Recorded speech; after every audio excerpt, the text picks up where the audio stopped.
Genesis 23. Now Sarah lived to be 127 years old.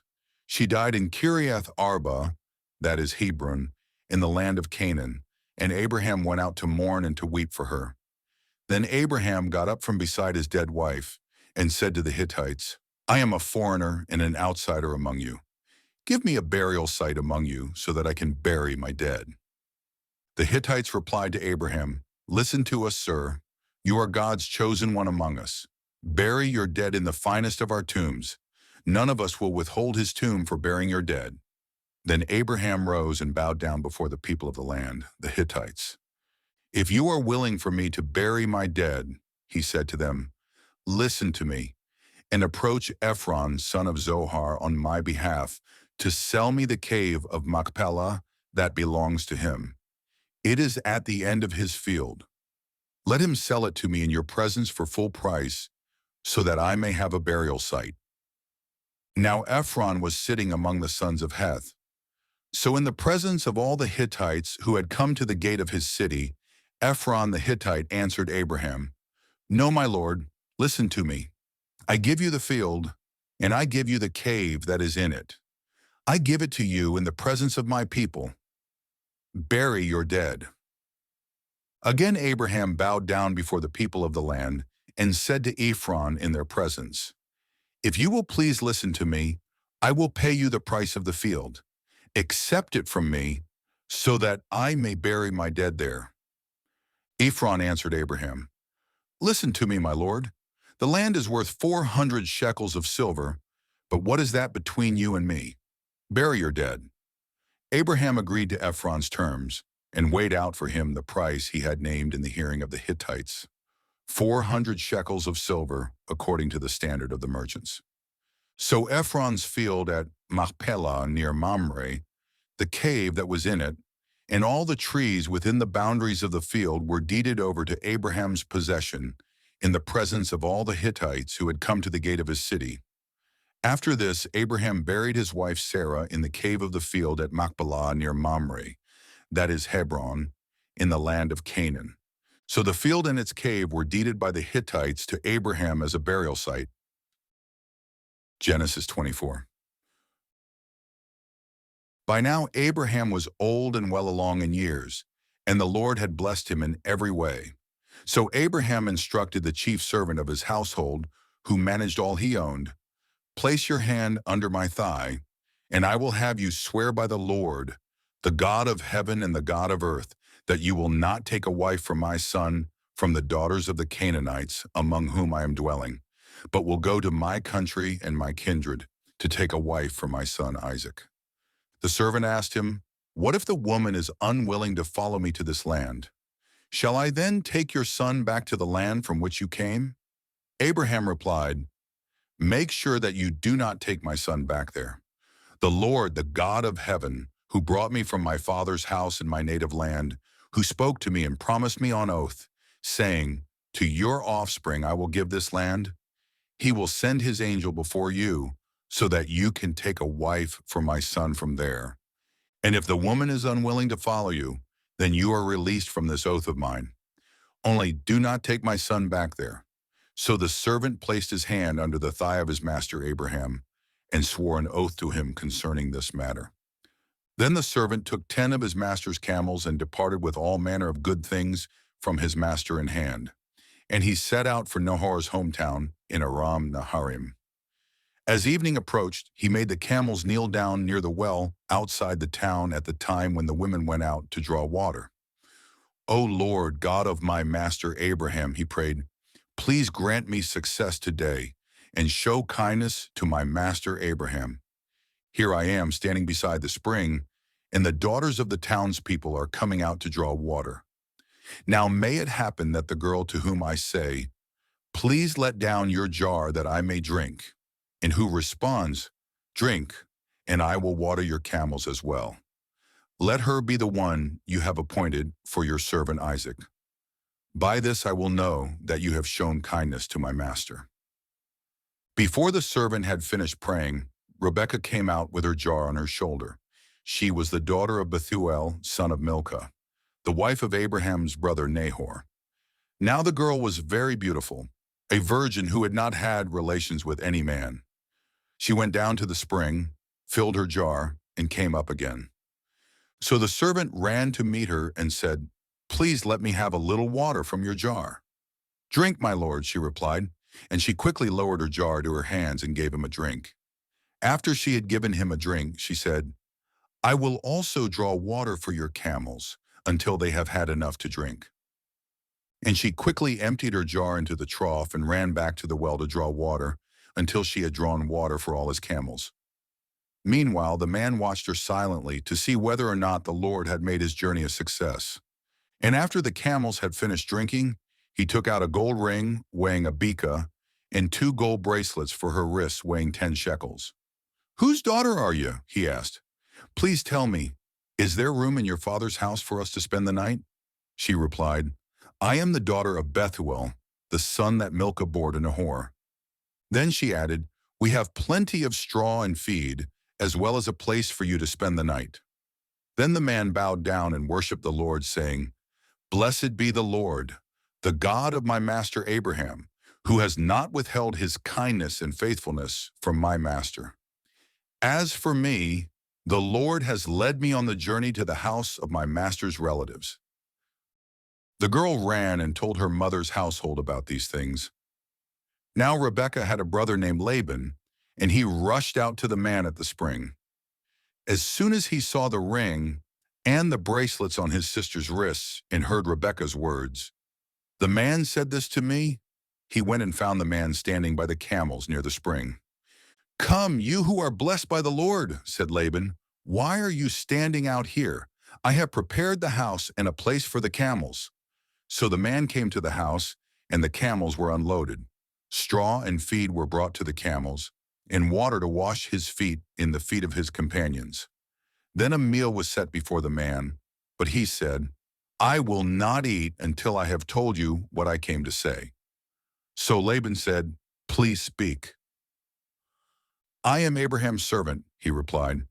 "The Lord has greatly blessed my master, and he has become rich. He has given him sheep and cattle, silver and gold, men servants and maidservants, camels and donkeys.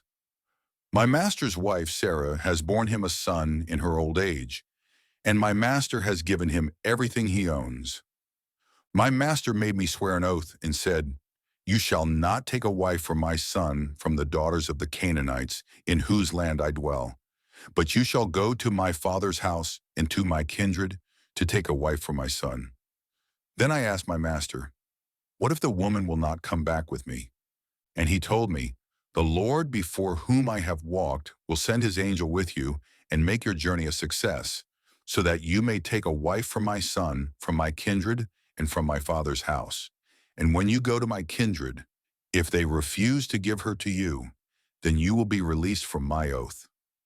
So when I came to the spring today, I prayed, 'O Lord, God of my master Abraham, if only you would make my journey a success.'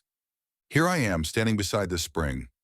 Now if a maiden comes out to draw water and I say to her, 'Please let me drink a little water from your jar,' and she replies, 'Drink, and I will draw water for your camels as well,' may she be the woman the Lord has appointed for my master's son." And before I had finished praying in my heart, there was Rebekah coming out with her jar on her shoulder, and she went down to the spring and drew water. So I said to her, "Please give me a drink." She quickly lowered her jar from her shoulder and said, "Drink, and I will water your camels as well." So I drank, and she also watered the camels. Then I asked her, "Whose daughter are you?" She replied, "The daughter of Bethuel son of Nahor, whom Milcah bore to him." So I put the ring on her nose and the bracelets on her wrists. Then I bowed down and worshipped the Lord.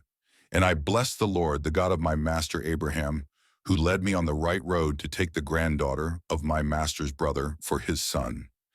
Now if you will show kindness and faithfulness to my master, tell me, but if not, let me know, so that I may go elsewhere." Laban and Bethuel answered, "This is from the Lord. We have no choice in the matter. Rebekah is here before you. Take her and go, and let her become the wife of your master's son, just as the Lord has decreed. When Abraham's servant heard their words, he bowed down to the ground before the Lord. Then he brought out jewels of silver and gold and articles of clothing, and he gave them to Rebekah. He also gave precious gifts to her brother and her mother. Then he and the men with him ate and drank and spent the night there. When they got up the next morning, he said, "Send me on my way to my master." But her brother and mother said, "Let the girl remain with us 10 days or so. After that she may go." But he replied, "Do not delay me, since the Lord has made my journey a success. Send me on my way so that I may go to my master." So they said, "We will call the girl and ask her opinion." They called Rebekah and asked her, "Will you go with this man?" "I will go," she replied. So they sent their sister Rebekah on her way, along with her nurse and Abraham's servant and his men. And they blessed Rebekah and said to her, "Our sister, may you become the mother of thousands upon thousands. May your offspring possess the gates of their enemies." Then Rebekah and her servant girls got ready, mounted the camels, and followed the man. So the servant took Rebekah and left. Now Isaac had just returned from Beer Lahai Roi, for he was living in the Negev. Early in the evening, Isaac went out to the field to meditate, and looking up, he saw the camels approaching. And when Rebekah looked up and saw Isaac, she got down from her camel and asked the servant, "Who is that man in the field coming to meet us?" "It is my master," the servant answered. So she took her veil and covered herself. Then the servant told Isaac all that he had done, and Isaac brought her into the tent of his mother Sarah and took Rebekah as his wife. And Isaac loved her and was comforted after his mother's death. Genesis 25. Now Abraham had taken another wife, named Keturah, and she bore him Zimran, Jokshan, Medan, Midian, Ishbak, and Shua.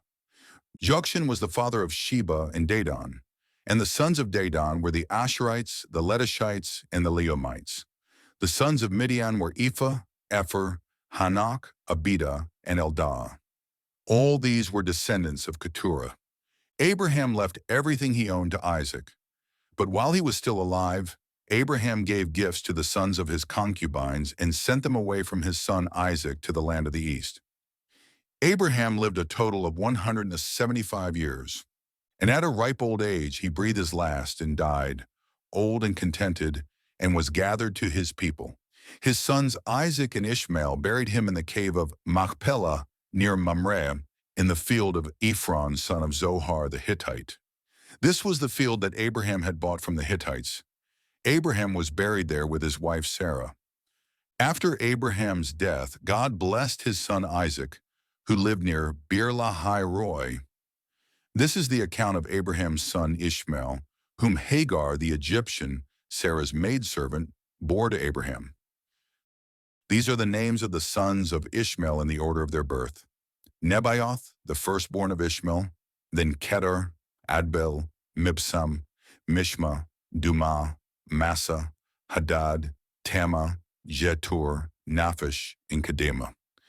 These were the sons of Ishmael, and these were their names by their villages and encampments, 12 princes of their tribes. Ishmael lived a total of 137 years. Then he breathed his last and died, and was gathered to his people. Ishmael's descendants settled from Havilah to Shur, which is near the border of Egypt as you go toward Ashur, and they lived in hostility toward all their brothers. This is the account of Abraham's son, Isaac. Abraham became the father of Isaac, and Isaac was 40 years old when he married Rebekah, the daughter of Bethuel the Aramean from Padan Aram, and the sister of Laban the Aramean. Later, Isaac prayed to the Lord on behalf of his wife, because she was barren, and the Lord heard his prayer, and his wife Rebekah conceived. But the children inside her struggled with each other, and she said, "Why is this happening to me?" So Rebekah went to inquire of the Lord, and he declared to her, "Two nations are in your womb, and two peoples from within you will be separated. One people will be stronger than the other, and the older will serve the younger." When her time came to give birth, there were indeed twins in her womb. The first one came out red, covered with hair like a fur coat, So they named him Esau. After this, his brother came out grasping Esau's heel, so he was named Jacob. And Isaac was 60 years old when the twins were born. When the boys grew up, Esau became a skillful hunter, a man of the field, while Jacob was a quiet man who stayed at home. Because Isaac had a taste for wild game, he loved Esau, but Rebekah loved Jacob. One day while Jacob was cooking some stew, Esau came in from the field and was famished. He said to Jacob, "Let me eat some of that red stew, for I am famished." That is why he was also called Edom. "First sell me your birthright," Jacob replied. "Look," said Esau, "I am about to die, so what good is a birthright to me?" "Swear to me first," Jacob said. So Esau swore to Jacob and sold him the birthright. Then Jacob gave some bread and lentil stew to Esau, who ate and drank, and then got up and went away. Thus Esau despised his birthright. Genesis 26. Now there was another famine in the land, subsequent to the one that had occurred in Abraham's time. And Isaac went to Abimelech, king of the Philistines, at Gerar. The Lord appeared to Isaac and said, "Do not go down to Egypt. Settle in the land where I tell you. Stay in this land as a foreigner, and I will be with you and bless you. For I will give all these lands to you and your offspring, and I will confirm the oath that I swore to your father Abraham. I will make your descendants as numerous as the stars in the sky, and I will give them all these lands, and through your offspring all nations of the earth will be blessed, because Abraham listened to my voice and kept my charge, my commandments, my statutes, and my laws." So Isaac settled in Gerar, but when the men of that place asked about his wife, he said, "She is my sister." For he was afraid to say, "She is my wife," since he thought to himself, "The men of this place will kill me on account of Rebekah, because she is so beautiful." When Isaac had been there a long time, Abimelech, king of the Philistines, looked down from the window and was surprised to see Isaac caressing his wife Rebekah. Abimelech sent for Isaac and said, "So she is really your wife. How could you say she is my sister?" Isaac replied, "Because I thought I might die on account of her." "What is this you have done to us?" asked Abimelech.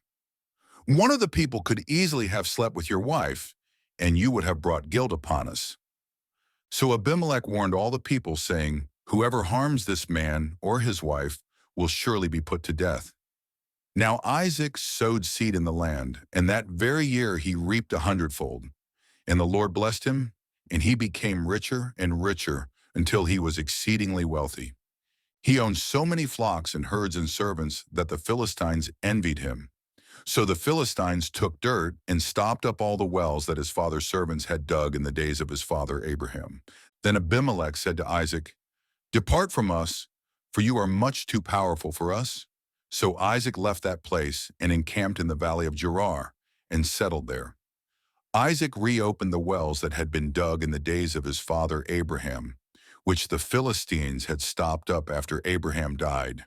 And he gave these wells the same names his father had given them.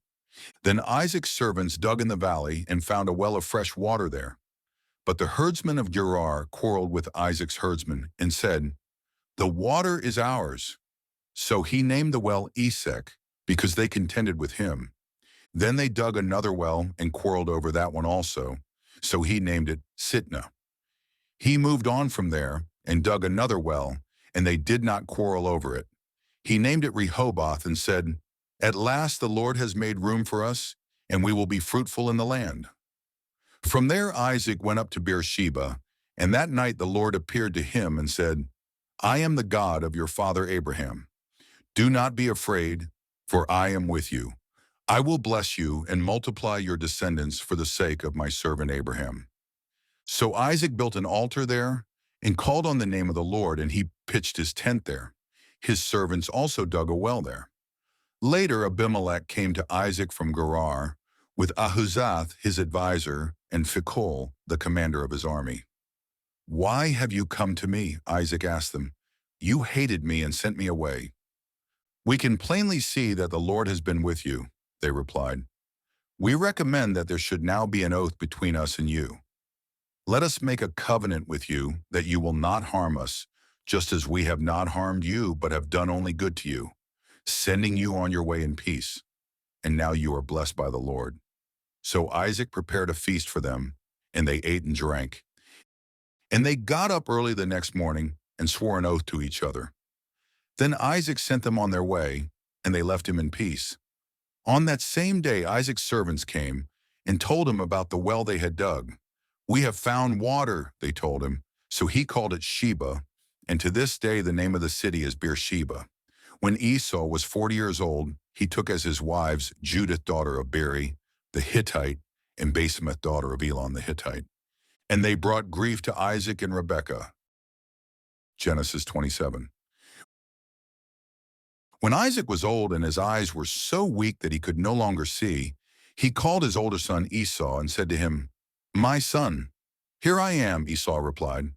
"Look," said Isaac, "I am now old and I do not know the day of my death. Take your weapons, your quiver and bow, and go out into the field to hunt some game for me. Then prepare a tasty dish that I love and bring it to me to eat, so that I may bless you before I die." Now Rebekah was listening to what Isaac told his son Esau. So when Esau went into the field to hunt game and bring it back, Rebekah said to her son Jacob, "Behold, I overheard your father saying to your brother Esau, 'Bring me some game and prepare me a tasty dish to eat, so that I may bless you in the presence of the Lord before I die.' Now, my son, listen to my voice and do exactly as I tell you. Go out to the flock and bring me 2 choice young goats, so that I can make them into a tasty dish for your father, the kind he loves. Then take it to your father to eat, so that he may bless you before he dies." Jacob answered his mother Rebekah, "Look, my brother Esau is a hairy man, but I am smooth-skinned. What if my father touches me? Then I would be revealed to him as a deceiver, and I would bring upon myself a curse rather than a blessing." His mother replied, "Your curse be on me, my son. Just obey my voice and go get them for me." So Jacob went and got 2 goats and brought them to his mother, who made the tasty food his father loved. And Rebekah took the finest clothes in the house that belonged to her older son Esau, and she put them on her younger son Jacob. She also put the skins of the young goats on his hands and on the smooth part of his neck. Then she handed her son Jacob the tasty food and bread she had made. So Jacob went to his father and said, "My father." "Here I am," he answered. "Which one are you, my son?" Jacob said to his father, "I am Esau, your firstborn. I have done as you told me. Please sit up and eat some of my game, so that you may bless me." But Isaac asked his son, "How did you ever find it so quickly, my son?" "Because the Lord your God brought it to me," he replied. Then Isaac said to Jacob, "Please come closer so I can touch you, my son. Are you really my son Esau or not?" So Jacob came close to his father Isaac, who touched him and said, "The voice is the voice of Jacob, but the hands are the hands of Esau." Isaac did not recognize him because his hands were hairy like those of his brother Esau, so he blessed him. Again he asked, "Are you really my son Esau?" And he replied, "I am." "Serve me," said Isaac, "and let me eat some of my son's game, so that I may bless you." Jacob brought it to him, and he ate. Then he brought him wine, and he drank. Then his father Isaac said to him, "Please come near and kiss me, my son." So he came near and kissed him. When Isaac smelled his clothing, he blessed him and said, "Ah, the smell of my son is like the smell of a field that the Lord has blessed. May God give to you the dew of heaven and the richness of the earth, an abundance of grain and new wine. May people serve you and nations bow down to you. May you be the master of your brothers, and may the sons of your mother bow down to you. May those who curse you be cursed, and those who bless you be blessed." As soon as Isaac had finished blessing him and Jacob had left his father's presence, his brother Esau returned from the hunt. He too made some tasty food, brought it to his father, and said to him, "My father, sit up and eat of your son's game, so that you may bless me." But his father Isaac replied, "Who are you?" I am Esau, your firstborn son, he answered. Isaac began to tremble violently and said, Who was it then who hunted the game and brought it to me? Before you came in, I ate it all and blessed him. And indeed, he will be blessed. When Esau heard his father's words, he let out a loud and bitter cry and said to his father, Bless me too, O my father. But Isaac replied, Your brother came deceitfully and took your blessing. So Esau declared, Is he not rightly named Jacob? For he has cheated me twice. He took my birthright, and now he has taken my blessing. Then he asked, Haven't you saved a blessing for me? But Isaac answered Esau, Look, I have made him your master and given him all his relatives as servants. I have sustained him with grain and new wine. What is left that I can do for you, my son? Esau said to his father, Do you have only one blessing, my father? Bless me too, O my father. Then Esau wept aloud. His father Isaac answered him, Behold, your dwelling place shall be away from the richness of the land, away from the dew of heaven above. You shall live by the sword and serve your brother, but when you rebel, you will tear his yoke from your neck. Esau held a grudge against Jacob because of the blessing his father had given him. And Esau said in his heart, The days of mourning for my father are at hand. Then I will kill my brother Jacob.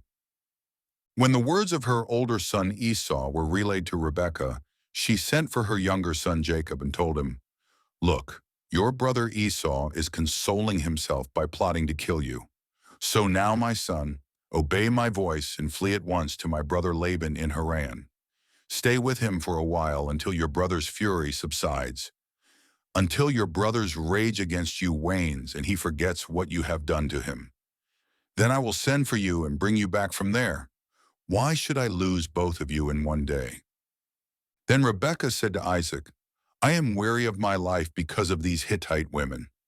If Jacob takes a Hittite wife from among them, what good is my life? Genesis 28. So Isaac called for Jacob and blessed him. Do not take a wife from the Canaanite women, he commanded. Go at once to Paddan Aram, to the house of your mother's father Bethuel, and take a wife from among the daughters of Laban, your mother's brother. May God Almighty bless you and make you fruitful and multiply you, so that you may become a company of peoples.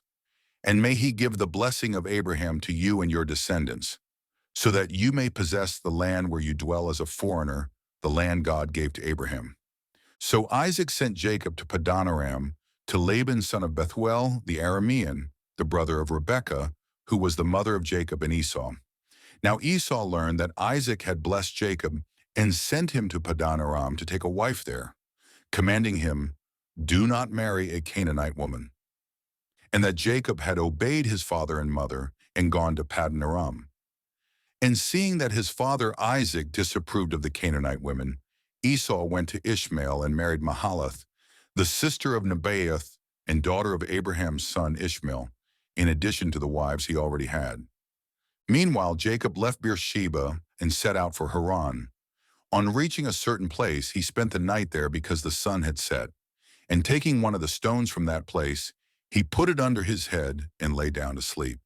And Jacob had a dream about a ladder that rested on the earth, with its top reaching up to heaven, and God's angels were going up and down the ladder. And there at the top, the Lord was standing and saying, I am the Lord, the God of your father Abraham and the God of Isaac. I will give you and your descendants the land on which you now lie. Your descendants will be like the dust of the earth, and you will spread out to the west and east and north and south. All the families of the earth will be blessed through you and your offspring. Look, I am with you, and I will watch over you wherever you go, and I will bring you back to this land, for I will not leave you until I have done what I have promised you. When Jacob woke up, he said, Surely the Lord is in this place, and I was unaware of it. And he was afraid and said, How awesome is this place! This is none other than the house of God. This is the gate of heaven. Early the next morning, Jacob took the stone that he had placed under his head, and he set it up as a pillar. He poured oil on top of it, and he called that place Bethel, though previously the city had been named Luz. Then Jacob made a vow, saying, "If God will be with me and watch over me on this journey, and if he will provide me with food to eat and clothes to wear, so that I may return safely to my father's house, then the Lord will be my God. And this stone I have set up as a pillar will be God's house. And of all that you give me, I will surely give you a tenth." And with that, we bring today's reading to a close. May these sacred words dwell richly in your heart and guide your path in wisdom and truth. Until we meet again to continue our journey through the Holy Scriptures, may the Lord bless you and keep you. Go in his peace.